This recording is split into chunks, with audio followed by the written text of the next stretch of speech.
Ever had the feeling someone was lying to you? On average, people lie at least once a day, driven by a variety of reasons, but the main ones are protecting someone else, avoiding negative consequences, and manipulating a situation at someone else's expense. That's exactly why being able to spot a lie isn't just a curiosity. It's a real form of self-defense that protects you from likely deception. The FBI has been using lie detection techniques in their interrogations for decades, and today, we're going to break down the most effective ones you can use in everyday life to tell if someone's lying to you.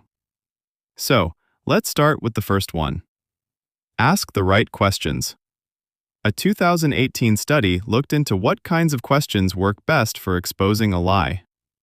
Overly broad questions like, "Can you tell me how it went last night?" aren't very helpful because they leave room for vague answers and make it easy to dodge uncomfortable details. Questions with a positive assumption like, "You didn't get back late, right?" are slightly better, but they still kind of suggest an easy way out. The most effective questions are open-ended, but built on a negative assumption. Something like, "What kept you out so late last night?" That kind of question pushes the person to reveal any real problems, or if they're lying, forces them to come up with a more detailed story, which makes it easier to spot inconsistencies. At the same time, it's important not to turn the conversation into a direct attack. It is often more helpful to create a calm atmosphere where the other person feels free to talk instead of using accusatory questions that put the other person on the defensive. The 5-second rule. This is an approach that combines attention to timing with the presence of multiple signals of deception, called clusters. Not long ago, I read a book that explains this method really well. After you ask someone a question, the first 5 seconds are crucial. That's when you need to really watch and listen closely. Why? Because after 5 seconds, the person's brain has had too much time to think, rephrase, or get distracted. So you can't be sure their reaction is directly tied to your question anymore. The signs you're looking for in those 5 seconds can be verbal, like contradictions and dodging the question, or nonverbal, like touching their face and looking away. Now, spotting just one suspicious behavior, like a slight pause, doesn't mean much. It may depend on personal habits, but if you notice 2 or more signs in that short time frame, that's what's called a cluster, and it significantly raises the chances that the person's lying. Unusual behavior.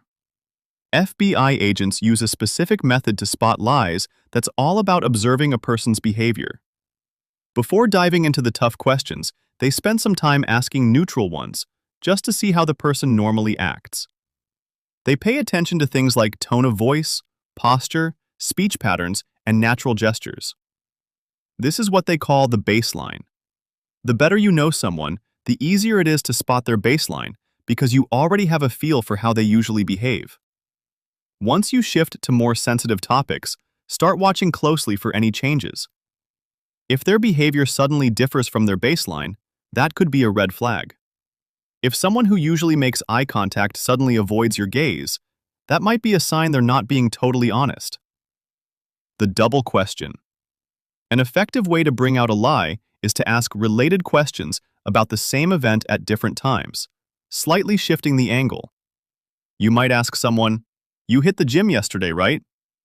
Then after a few minutes, follow up with something like, "What workout did you do yesterday?"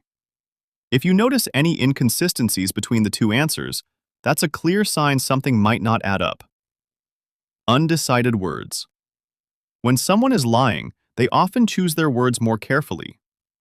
This extra caution usually comes from the fear of getting caught, and it often shows up as vague expressions like, "I think, maybe, I guess." These kinds of phrases let the person avoid making firm statements and give them some wiggle room to backtrack if they get challenged. That said, this isn't solid proof of lying on its own. Verbal hesitation can also come from things like stress or just having a bad memory. But if this kind of vague language shows up at key moments in their story, they become signs to watch more carefully. Topic switching. One red flag to watch for is when someone suddenly tries to shift the topic. This kind of behavior often means they're uncomfortable with what was just said and are trying to steer the conversation away so they don't risk revealing something they'd rather keep hidden. Interruption with context switch. When you shift the focus unexpectedly, you increase the person's cognitive load. Lying is already mentally demanding. It takes effort to make things up, remember what you said, and avoid contradictions. So, if right in the middle of that mental effort, you ask something like, "What were you doing just before that?" you force the person to shift gears and reorganize their story. The goal here is to observe how they handle the interruption. If he seems confused, or if he restarts the story with elements that don't match what was said before, these are signs of a probable lie. The best time to interrupt is right in the middle of their narrative when their focus is at its peak. After the interruption, you can simply say, "Okay, sorry for the interruption. Go ahead and pick up where you left off." Then just watch what happens. The fake detail. Another effective technique for spotting a lie is slipping a false detail into the conversation. You could say something like, "You said it was Tuesday, but did you know the store was closed that day?" This tactic plays on a cognitive trap. Someone telling the truth will usually correct the mistake right away, maybe by pointing out that the store was actually open. But someone who's lying is more likely to go along with the false detail to avoid contradicting you, afraid that pushing back might make their whole story seem less believable. Analyze time consistency. To spot inconsistencies, it's helpful to ask for specific time-related details during a conversation. You can do this by asking something like, "What time did you leave and what time did you get there?" People who are lying often struggle to keep their timeline straight. Their answers might not match up with the actual amount of time it would realistically take to do what they're describing. If the timing doesn't make sense, it's a strong sign that part of the story might be made. Everyone has their own way of making up stories. Some are better at it, while others are easier to spot. So, to get the best results, combine these techniques with your gut feeling by paying close attention to the signals the other person gives you. That's the only way to really know when something's off, and protect yourself from being fooled.